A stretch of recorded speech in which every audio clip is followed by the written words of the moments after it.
Hi folks, welcome to Cinema 6, the coaching process. What I've done is I have filmed a session that I did a couple of days ago, and then I've reflected on that over the last few days. I wrote down a few points. I'm going to take you through those points. Before we go any further, what you're observing is a snatch technique lesson that I've taken two athletes through, and I'm going from the top down, teaching the principle, the breakdown of that movement from the top down.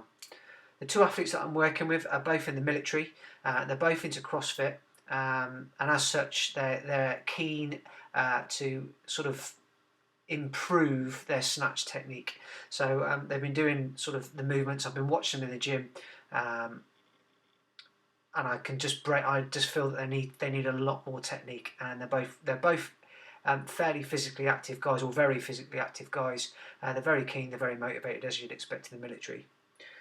In terms of my background, I'm also in the military, so I'm a military physical training instructor, and I've taken, from watching this reflection process, I can see a lot of military qualities that have come out that I'd quite like to highlight with you today, which is something that I'm quite keen to try and break. So that'll be the format of my presentation today. Is I will break down the video, we'll show you different components, and I'll either talk over it or dub into it as we go along. So the first thing, or the main thing really that has been highlighted for me, is how much I actually get my athletes to give me feedback. I actually think it's quite minimal, and it's something that I really am aware of. I mean, I mentioned my military background, so I've sort of been developed as an instructor, not necessarily a coach. And although I'm working on this, I'm getting better.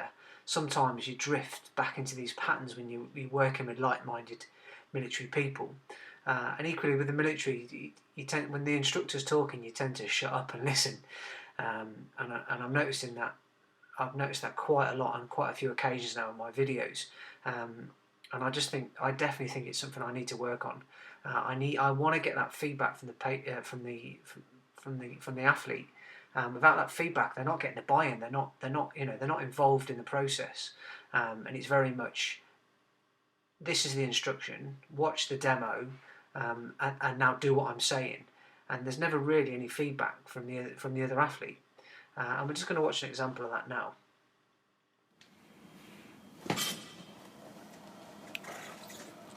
Okay, so pause at the bottom, mate.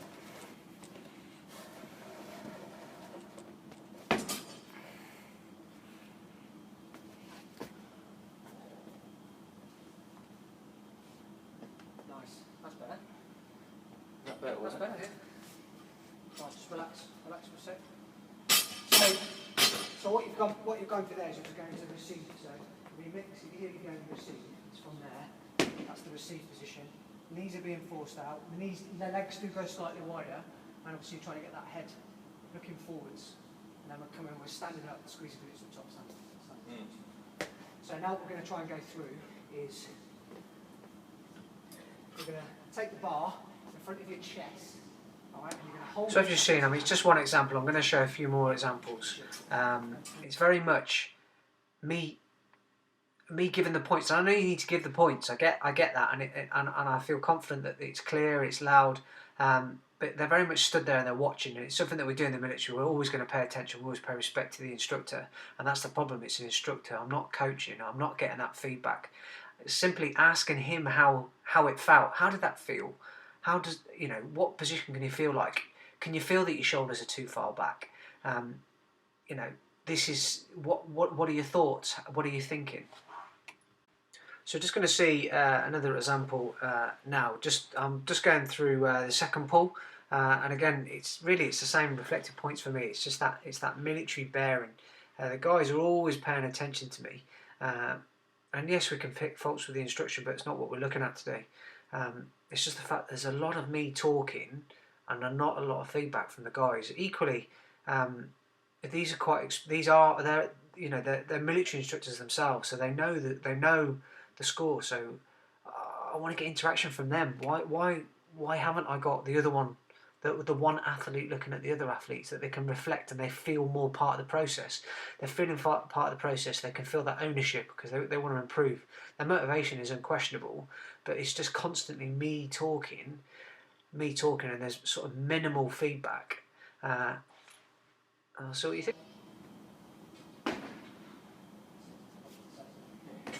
Right, so the further the bar is away from your body, the harder the movement's going to be. So when you start the move, it's already here. It's nice, closely centre of mass. And as you're coming up, your knees are coming out of the way on first pull into transition. And all I've done is that bar path has stayed exactly the same, and you're closer to your centre of mass.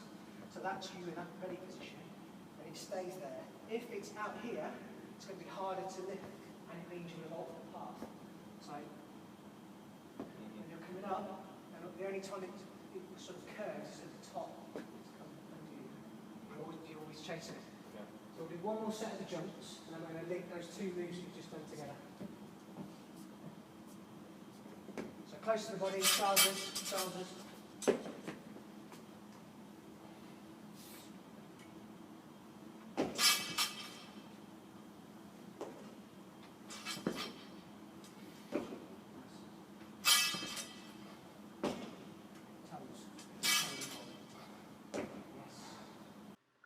Right, so I'm just going to highlight this sort of area again for myself, because it really has opened my eyes and made me think about my coaching process as opposed to just my instructional process. And I really want more involvement from my athletes. You're going to see in a second that I'm going through second pull into catch, and again it's me talking, me giving the demos. We can always improve, but I feel that my demonstrations are good. I feel that my instructions are clear, and I feel that the athletes understand what they are doing. But I just don't think they're as involved in the process as much as I am. Like I said earlier, I don't question their motivation, but I question how much more value they could add to that session instead of just me talking. This is me. Listen to my voice. I'd much rather see sort of one athlete looking at the other and saying, why don't you try this, why don't you try that? And I just feel that it will motivate them a lot more, and it will bring them on a lot quicker, a lot more efficiently. Start that second pull. So if you're in this position here, you're already in the wrong position. Okay, so you should be here. So my shoulders are over. All I've done is I've added to everything we've just said. From there, one more time. So start position, shoulders are over.